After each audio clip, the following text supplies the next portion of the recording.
ভাইজানের এদের রক্ত দিতে পেরে আমরা খুব খুশি। রক্ত দিলেন? বাহ বাহ, প্রথমবার দিয়ে খুব ভালো লাগছে। আবার ভাইজানের এরকম রক্ত শিবির হলে আমরা আবার রক্ত দিতে প্রস্তুত হবো। 500 কি এনাফ? বেশি হয়ে যাবে 500। এরকম সুযোগ আমাদের কোনোদিন হয়নি, কিন্তু ভাইজান এসে আমাদের এই সুযোগটা হয়েছে, ওই জন্য আমরা দিতে পেরে খুব গর্বিত।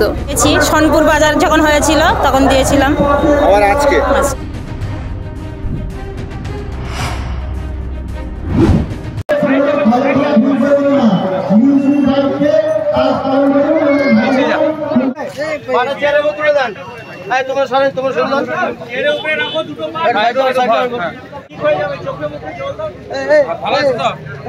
রক্ত দিলেন?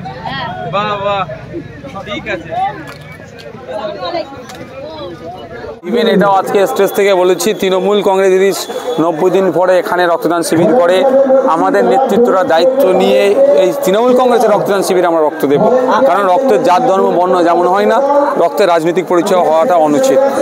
আপনারা যেখানে রক্তদান শিবির করছেন তার পাশে একেবারে তৃণমূলটা তার পরের দিনকেই বস্ত্র বিতরণ করছে, কি বলবেন? মানুষের লাভ হচ্ছে, অসুবিধা কি হচ্ছে? আরও করতে বলুন না, মানুষ তো পাচ্ছে দুটো জিনিস। কিন্তু বিতর্ক দেখছেন কেন? আমি আরও বেশি বেশি করে করুক। তবে একটা কথা, আমরা 10 দিন টানা রক্তদান শিবির করছি। তৃণমূলের কাছে আমি আশা করব, তৃণমূলের নেতৃত্বদের কাছে আশা করব, 10 দিনের পরিবর্তে আমাদেরকে কাউন্টার করার জন্য শুধু বস্ত্রদান করে থেকে গেলে হবে না, বস্ত্র তো দোকান থেকে কিনে এসে দেওয়া যাবে। অনেক ওয়েটল্যান্ড বুঝিয়ে অনেক টাকা করেছে, অনেক লোকের আবাস যোজনার টাকা খেয়েছে, অনেক টাকায় অনেক প্রশ্ন থেকে যায়। আমি সে বিষয়ে বেশি বিতর্কে যাচ্ছি না। 20 দিন টানা রক্তদান শিবির করে 10 দিনের কাউন্টার করুক তৃণমূল। অভিষেক বন্দ্যোপাধ্যায় অমিতা সিংয়ের বেঞ্চ থেকে যে কেসগুলো সরাবে বলে হাইকোর্টে মামলা, সুপ্রিম কোর্টে মামলা করেছিল, সুপ্রিম কোর্ট সেটা খারিজ করেছে। ও তো পিসি ভাইপোর সব জায়গায় কথা চলে নাকি? নানি দাদির আবদার নাকি? যে আমি এটা করতে হবে সেটা করতে হবে? আইন বিচার ব্যবস্থা।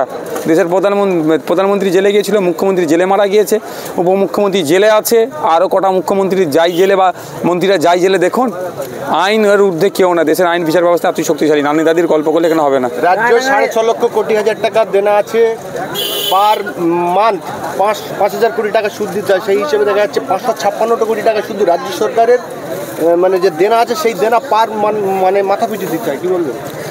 2011 সালের আগে একটা নাগরিকের ওপরে পশ্চিমবাংলার প্রায় 12,000 টাকা মতো ঋণ ছিল। আজকে 2023-এ এসে পার নাগরিকের মাথায় 7,000-এর ওপরে বেশি ঋণ হয়ে গেছে। তা রাজ্যটাকে কোথায় নিয়ে যাচ্ছে বুঝুন? কাদের হাতে রাজ্যের দায়ভার তুলে দিয়েছে? রাজ্যটাকে রসতলে নিয়ে যাচ্ছে, খেলামেলা করে শুধু মানুষকে ভুলিয়ে রাখতে চাইছে। প্রকৃত উন্নয়ন রাজ্যের হচ্ছে না। তবু তো ডিএ মঞ্চ থেকে আন্দোলন করছে, তারা ডিএ পাচ্ছে না, দিচ্ছে না তো, তাদের হকের অধিকার তাকে দিচ্ছে না। দেখুন, ব্যাপারটা হচ্ছে অপাত্রে দান হয়ে যাচ্ছে। সঠিক জায়গায় কাজে লাগালে, প্রোডাক্টিভ ওয়েতে যদি কাজে লাগাতে হতো তাহলে এই দিন দেখতে হতো না। আমরা কর্মক্ষেত্রে বিভিন্ন রাজ্যে গেলে আমরা দেখতাম সেই সব রাজ্যে জিনিসপত্রের দাম প্রচণ্ড বেশি, সেগুলোকে ছাপিয়ে ওয়েস্ট বেঙ্গল চলে গেছে 2011 সালের পরে। কী বলবেন? নিত্য প্রয়োজনীয় জিনিসের দাম বেড়ে যাচ্ছে, বাজারে কন্ট্রোল নাই। ঈদের সময়, রমজান মাসে বা বিভিন্ন ধর্মীয় উৎসবে যেভাবে ফলমূল সহ নিত্য প্রয়োজনীয় জিনিসের দাম বেড়ে যায়, রাজ্য সরকার ব্যর্থ কন্ট্রোল করতে, ফলে এই দাম দিয়ে আমাদের কিনতে হচ্ছে। রাজ্য সরকার যদি ঠিকঠাকভাবে কন্ট্রোল করতো, এদিন আমাদের দেখতে হতো না। ছোট ছোট শিল্প আসছে না 2011 সালের পরে। আমরা দেখলাম যে শোনো ভাই, কোনো শিল্পই আসবে না। যখন নন্দীগ্রামে সিঙ্গুর থেকে যখন টাটাকে তাড়িয়েছে, তারপর থেকে বাংলায় শিল্প আসা বন্ধ হয়ে গেছে। মমতা ব্যানার্জি তৃণমূল যতদিন থাকবে পশ্চিমবাংলায় শিল্প আসবে না। যত তাড়াতাড়ি যদি শিল্প চান, তত তাড়াতাড়ি এই সরকারকে বিসর্জন দিন। আপনার ট্যাক্সের পয়সায় প্রত্যেকবারে শিল্প মেলা হয়, কোটি কোটি টাকা। সে প্রশ্নটা আমি করেছি ভাই, বিধানসভাতে করা আছে আমার, যে আপনার বিভিন্ন সময় করি, যে আজ পর্যন্ত কত টাকা ইনভেস্ট হয়েছে, কত লোক কাজ পেয়েছে এবং শিল্প সম্মেলন করতে কত টাকা খরচ হয়েছে, তার তথ্যটা দেওয়া হোক। পিসি ভাইপোর একটা লড়াই চলছে, আমরা কান পাতলে শুনতে পাই। এসব নাটক চলছে, কিছুই নয়। এখন অভিষেকবাবু একটু হয়তো ডাউনে হতে চলেছে, ফাঁসতে চলেছে, সেই জন্যে এখন নাটক করে ঘোরাতে সময় কথা বলবে ভাই। INDI জোটে যদি এই ধরনের গণতন্ত্র হরণকারী সরকার থাকে, তার সাথে থাকবো না। কতজনের টার্গেট আছে আজকে? 500 জনের টার্গেট। 500 বেশি যদি হয়? বেশি হলে তো খুবই ভালো, আশা করা যায় বেশি হবে, কিন্তু টার্গেট মানে 500 জনের অ্যানাউন্স হয়ে আছে, এবারে বেশি হওয়ার সম্ভাবনা বেশি আর কি। এখন বাজে 10:30। এই 10:30 পর্যন্ত কটা থেকে শুরু হয়েছে? 9টার দিক থেকে শুরু হয়েছে। শুরু হচ্ছে 10:30, 1 ঘন্টা। এই 1 ঘন্টার মধ্যে কতজন আর হয়েছে? প্রায় 75, তাই তো 75 জন। ভালো রানিং আছে 75। পুরুষ মহিলা মিলিয়ে মহিলাদের আগ্রহটা কেমন? মহিলাই বেশি সংখ্যা, মহিলারা বেশি, ডোনারের সংখ্যা মহিলাই বেশি। মহিলারা বেশি। 500 হয়ে যাবে আজকে। আশা তো করা যাচ্ছে 500 কি এনাফ, বেশি হয়ে যাবে 500, কিন্তু 500ই নেওয়া হবে, যেহেতু 500 জনের অফিসিয়ালি টার্গেট 500 জনা হয়ে আছে। এবারে বেশি হলে তো আর ওই পাউচের ব্যাপার আছে, নেওয়া হবে না। আর এইবারে তো আসবে সব মানুষ, তো এই সবে আসা শুরু করেছে, আসবে এবার। আশা করা যায় অনেক এনাফ হবে। ব্লাড দিয়েছেন? শুরু করে দাও। ব্লাড দিয়েছেন? হ্যাঁ, কেমন লাগছে? এই প্রথমবার দিয়ে খুব ভালো লাগছে। এই প্রথম দিয়েছেন হ্যাঁ, না আগে দিয়েছেন? না এই প্রথমবার দিয়েছি, ভালো এই লাগছে। প্রথম কেন আজকে কেন দিলেন? এর আগে দিলেন না কেন?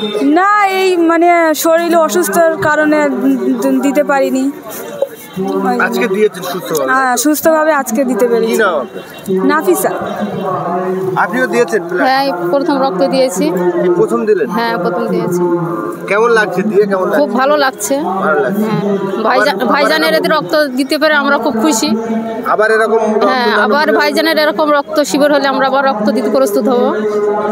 ভাইজানের হলে দেবেন না যে কোনো জায়গায় হলে? যে কোনো জায়গা হলে দেবো, কিন্তু ভাইজানের এতে আমার খুবই ভালো লাগছে। ভাইজানের জন্য স্পেশাল, হ্যাঁ খুব ভালো লাগছে। এর আগে কোনোদিন দেননি? দেয়নি এরকম সুযোগ আমাদের কোনোদিন হয়নি, কিন্তু ভাইজান এসে আমাদের এই সুযোগটা হয়েছে, ওই জন্য আমরা দিতে পেরে খুব গর্বিত। ব্লাড দেবে বলে এসেছেন? হ্যাঁ, এসছি, এর আগে দিয়েছেন কোনো সময়? দিয়েছি। সোনপুর বাজার যখন হয়েছিল তখন দিয়েছিলাম। আবার আজকে টোটাল কতবার দিলেন? এই আজকে নিয়ে দুবার। দুবার। আজকে নিয়ে দুবার দিলেন, এর পরবর্তীকালে হলেও দেবেন? হ্যাঁ, যখনই হবে তখনই দিতে প্রস্তুত। ব্লাড দেওয়া আপনার নিজের ব্লাডে অন্য জনের হ্যাঁ, এটা খুব আনন্দের বিষয়। জি। একটু ঘুরে দাঁড়ান। ভয় করছেন কারণ আপনার মুখ তো ঢাকা। এই প্রথম ব্লাড দিচ্ছেন? এর আগে না, আমি দুবার দিয়েছি।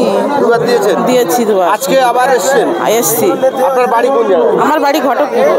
ব্লাড দিলে কি মনে হয়? ব্লাড দেওয়া উচিত কি উচিত নয়? উচিত, আমার মনে হয় তো উচিত। আপনার ব্লাডে অন্য মানুষের প্রাণ বাঁচবে, প্রাণ বাঁচবে। এটা খুব ভালো।